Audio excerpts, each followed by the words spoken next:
America में UNGA की बैठक से इतर भारतीय विदेश मंत्री एस जयशंकर ने न्यूयॉर्क में एक अहम बैठक की है।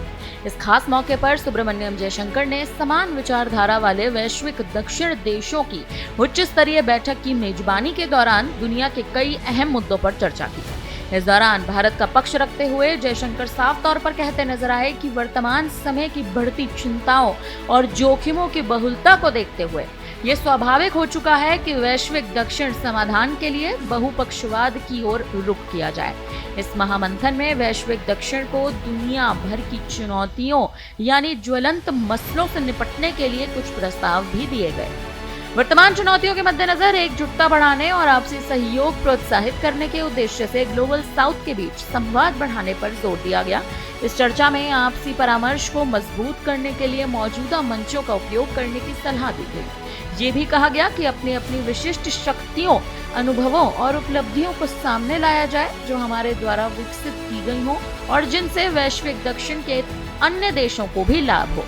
टीकों, डिजिटल क्षमताओं, शैक्षिक उपलब्धियों के साथ कारगर कृषि पद्धतियों के अनुभवों से हम सभी देश एक दूसरे को फायदा पहुंचा सकते हैं।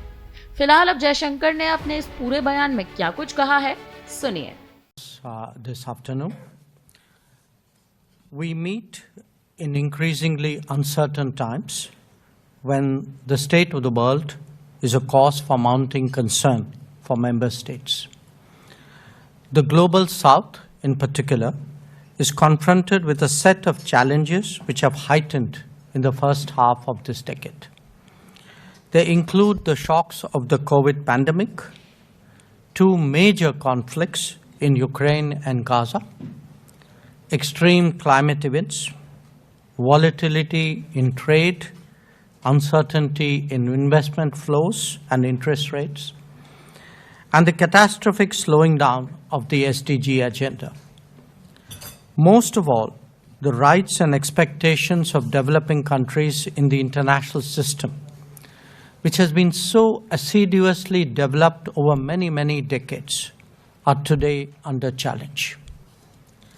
In face of such proliferation of concerns and multiplicity of risks, it is natural that the global south would turn to multilateralism for solutions.